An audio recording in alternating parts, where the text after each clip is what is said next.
yer belə xəttlər, sxemlər falandır. Və metroya minəndə belə başıma aşağı saldım ki, çantam yoxdur.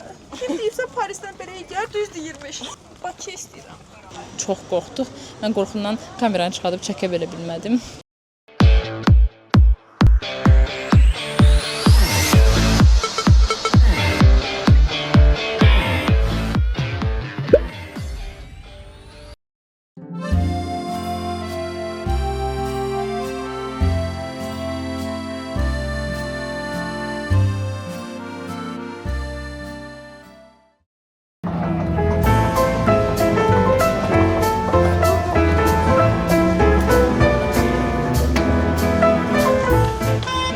Salam!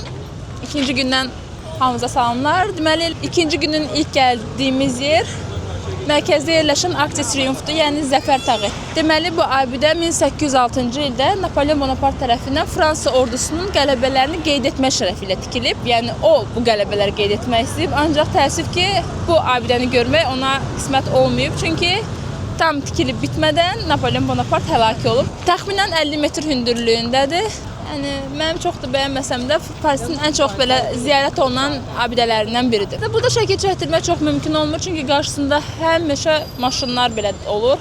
Necə çəkdirirlər insanlar bilmirəm, təzə funksiya ilə məncə silirlər belə insanları. Çünki həmişə belə olur, yəni günün hansı saat gəlsəz belə olur. Heç nə gedək. Hava necədir deyə soruşsaz Parisdə, bugün də çox ideal bir isti var. Mən çox rahat gəzirəm, yandırmır insanı. Hətta səhər biraz soyuq idi. Yenə üstdən bir şey götürdük ki, axşama tərəf böyük ehtimal ki, üşüyəcəyik biz. Amma indi məsələn kölgədir, ideal, gözəl. Bu balacalaşdıra bilmirəm. Bu Parisin metro xəttləridir. Həddindən artıq qarışıqdır. Yəni izah edə bilməyəcəyim dərəcədə qarışıqdır. Belə bir şey var ki, əgər siz Parisdə metrodan baş çıxarda bilmirsinizsə, baş çıxarda bilməyəcəyiniz heç nə yoxdur. Hədsiz dərəcədə qarışıqdır və qəlizdir. Hər yer belə xəttlər, sxemlər falandır. Bir də ki, Paris haqqında mən ilk dəfə bura gələndə də, indi gələndə də insanlar deyirlər ki, bəs bura çox kirlidir, hər yerdə sıçanlar gəzir, metroda sıçanlardır, qoxular var, şəhər bərbad vəziyyətdə, amma heç də elə deyil həqiqətən. Okey, bəzən indi yaydır, biraz iyi gələ bilər, buradakı bomujların falan iyilərdir, amma şəhərdən nə bir sıçan görmüşəm indiyə qədər. Çoxdular. Metrolarda şəxsən tərtəmiz və hər yer addım başı zibil qabıdır. Bacım zibil qabı deyil, ha dostlarım. Addım başı zibil qabıdır. Bu zibil qabı deyil, bu bacımdır. Zibil qabı budur. Göstər, zibil deyil alırıq. Hə, burada. Bilək ki, dünən biz gündəlik tiket almamışdıq. Bugün 12 avromuza qıyıb daily tiket alacağıq. Niyə? Çünki bugün daha çox yerə gedəcəyik. İndi Şanzelizeyə gedirik, biraz alış-veriş eləyəcəyik. Sonra axşam Notre Dame'a getmək istəyirik. Deməli, günlük tiketlərdə yenə aparatlardan yox, elə telefondan alacağam. Bu həmin onun Wallet'dakı appidir. Giririk və buy other passes. Hə. 12.30 ödədim.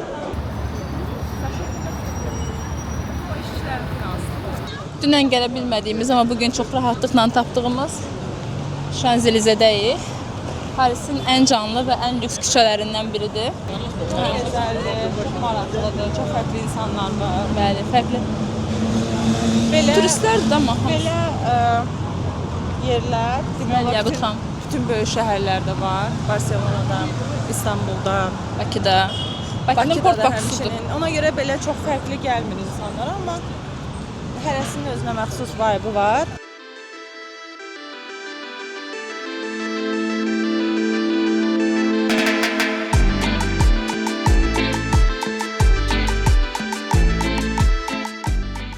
Gəldik kruasan yeməyə. Əslində başqa yerdə yeyəcəkdik, amma son anda bizimkilər Bacha Coffee deyə bir yer gördülər. Buranın kruasanları çox məşhuruymuş. Normalda kruasanı sevmirəm, amma Parisə gəlmişəmsə məncə yeməliyəm. Çöldə də oturmağa zonalar var, içəridə də, hətta yuxarıdadır. I'm not sure. Because you said good things about creme brulee. What I'm supposed to do now, so...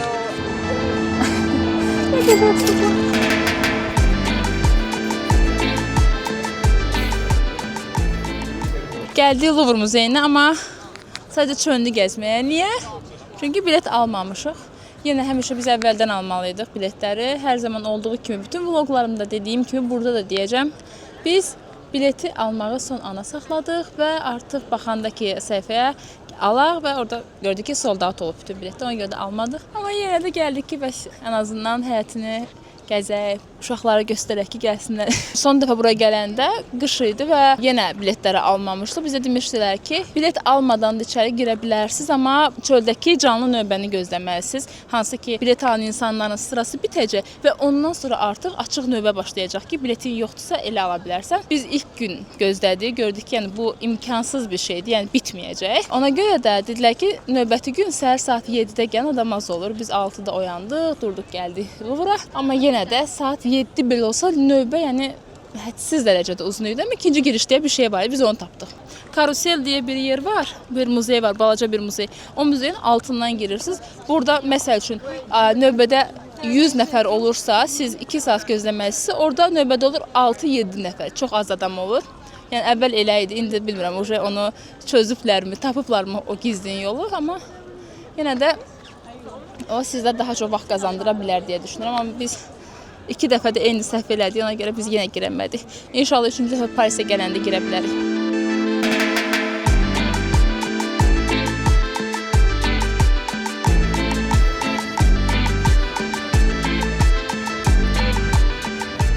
Gəzdik, alış-veriş elədik, şəkil çəkdirdik və aclıq günün bu hissəsini yeməyə ayırmışdıq. Bilirdik harada yeyəcəm, amma gedəcəyimiz bu məkanda sıranın da çox olacağını bilirdik. Parisdəki ən məşhur steak verilən restoranlardan biridir və qarşısında hədsiz dərəcədə çox sıra var.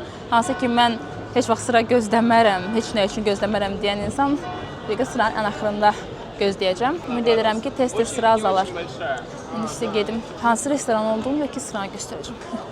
Bu restorandır və gördüyünüz bu sıradır.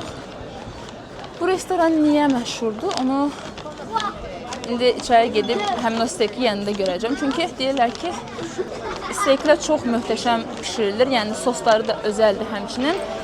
Həmin o steakin sosu da heç kimlə paylaşılmır. Yəni gizlin saxlayırlar sosun tarifini. 2 dənə steak verirlər, səhv eləmirəmsə, limitsiz kartof free və salat verirlər. Sizə görə necədir? Bizimkilər gözdürücü.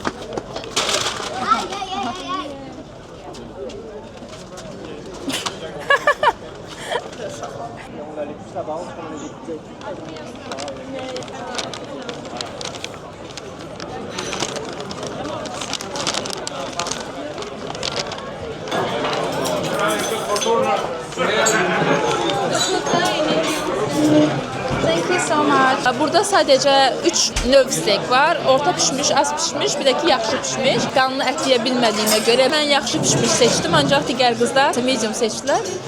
İndi xanım biz orada servis eləyəcək. Kartof frilər limitsiz deyilmiş. 2 kartof fri verirlər, salat və 2 porsiyada ət verirlər. Ətlər arda-arda gəlir. Birinci porsiyanı bitirirsən, yeyirsən, sonra ikincini gətirirlər və qiyməti 30 avrodur. İçki menyuya daxil deyil, ancaq sadaladıqlarım menyuya daxildir. Biz ekstra kola götürdük, 5 avro ödədik. Totalda 35 avro qiymət ödəyəcəyik. Deməli, salatımız gəldi. Iceberg, sos, bir də ki, qoz. Və gəldi. Steak və kartof free. Birincini bitirdi, bu artıq ikinci porsiyadır. Mən dadını çox bəyəndim. Ətin dadı belə wow, möhtəşəm bir şey deyil, amma sosla birlikdə ət çox gözəldir, kombinasiya olub, çox gözəldir. Qiyməti ətə görə, dadına görə münasibdir və çox uyğundur. Sos olmasa məncə sıradan bir ət ola bilər, amma sosla bir yerdə çox gözəldir. Mənimki tam pişmişdi. Məncə əgər alsanız medium alın, o daha ləzzətli, daha yumuşaqdır. Müthiş.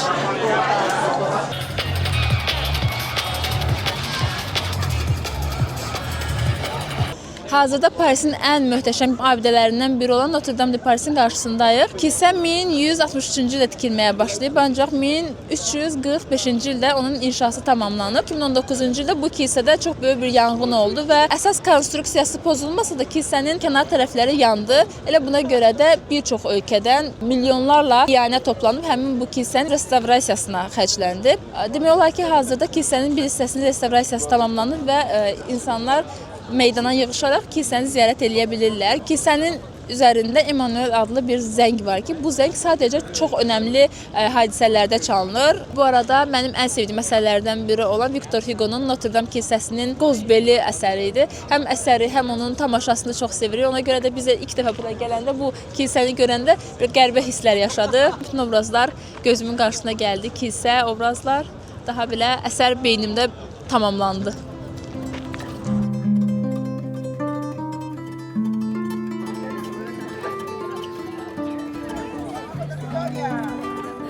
Bugün Parisdəki son günümüzdür və bu son günümüzü biz Sacré-Cœur-ə gəlməklə dəyərləndiririk. Bura Parisin ən yüksək və ən möhtəşəm yerlərindən biridir. 130 metr hündürlükdə Montmartre təpəsində yerləşir. Buna gördüyünüz Sacré-Cœur bazilikasıdır və bu bazilika özünün spesifik bir xüsusiyyəti ilə məşhurdur. Yağış yağanda bu bazilika kalsium ifraz edir. Buna görə də rəngində qətiyyən dəyişiklik olmur və hər zaman ağ rəngdə qalır. Həmin bu ərazi 30 metr hündürlüyündə yerləşdiyi üçün bütün şəhər sizin ayaqlarınızın altında olur. Eyfeli və bütün Parisin panoramasını siz buradan izləyə bilərsiniz.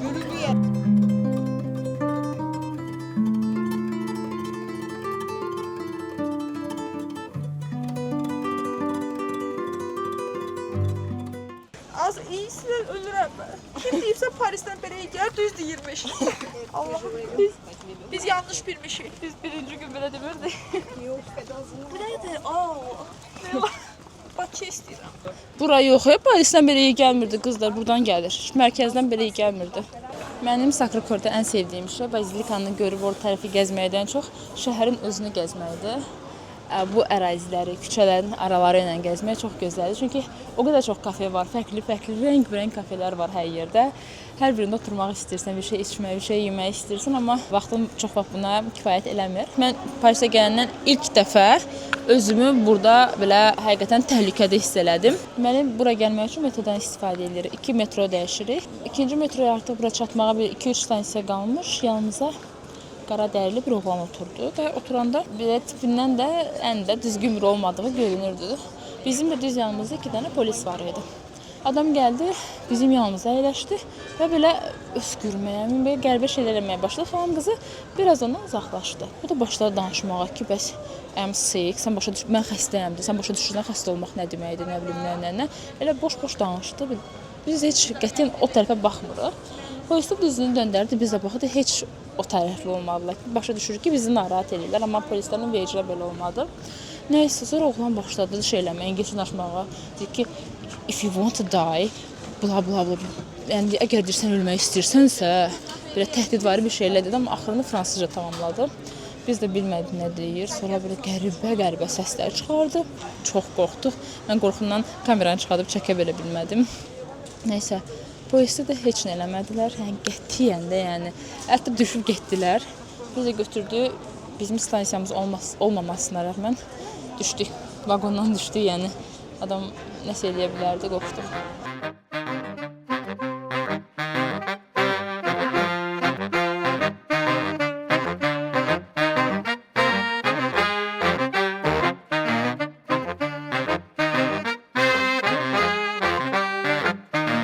Əgər Amélie filminə baxmısınızsa, bu bina sizə tanış gələcək. Çünki film məhz bu binada çəkilib. Burada. Qarşıda da Amélie'nin işlədiyi kafe var. İçəridə şəkil çəkdirirlər və şəkillər ağ-qara fonda verilir. Deməli, burada açıq olduğu saatlardır. Amma qiyməti nə qədərdir? 4 şəkil 6 avrodur. Yəni 4 şəkil deyəndə 1 şəkil kimi verilir, amma 4 dənə şəkil. Götür yaqut içinə çıxmıyor. Hiçbirimiz çıkmamışıq. Düz digər qızlar düşməsə də 4 nəfər üçün balaca bir yerdir uşaqlar. Çox gözəl olgan, çox sevdim. Başıma elə bir şey gəldi ki, mən dedim ki, işte artıq vlog çəkməyəcəm bugün. O stres mənə bəs idi. Nə idi? Çantamı restoranların birində qoyub getmişəm və metroya minəndə belə başımı aşağı saldım ki, çantam yoxdur. Çantam yoxdur. Neyniməcəlim? Metronun içindən son oturduğum kafeyə qədər. Yəni heç bilmirəm oradan mı qoymuşam, ondan əvvəlmi qoymuşam, yəni necə? Yəni necə qaçdım, necə pilləkənləri dörd-dörd qalxırdım. Tənginəfəs restorana getdim, gördüm ki, elə oturduğum stolun üstündə çantam məni gözləyir orada. Yəni çantamı uzaqdan gördüm və belə nəfəs aldım, getdim, çıxdım. Dedim ki, işte, bugünlük bu qədərdir, ümumiyyətlə bu qədər çəkməyəcəm artıq. Çünki hər şey çantamdaydı. Bütün pasportum, kamera, vlog çəkdiyim bütün materiallar oradaydı, yaddaş kartları, hər şeydə, yəni nə varsa hər şey oradaydı. Yəni bütün həyatım gözümün qabağından keçdi. Amma Parisdə Lüksemburg adlı bir parka gəldi. Yəni bayıldım. Niyə bayıldım bilirsiniz niyə?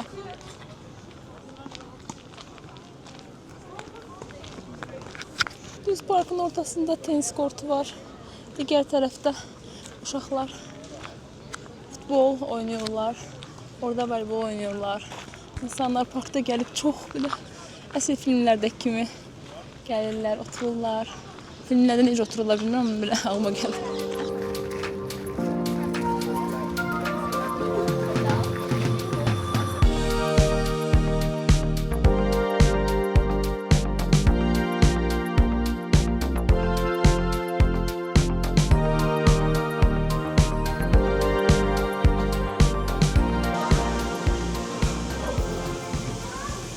Five Guys yemədən buradan getmək istəmədim. Sifarişlərimiz gəldi. 2 burger, 2 kartofil, 2 də kola eləyir. Burada 41 avro. Yəni 80 manat civarı bir şey. Düzdür, qiymət olaraq fast food'a görə biraz bahadır, amma məncə dad olaraq yəni dəyər. Möhtəşəmdir. Mənim ən sevdiyim fast food yerlərindən biridir bu. Kokarsan.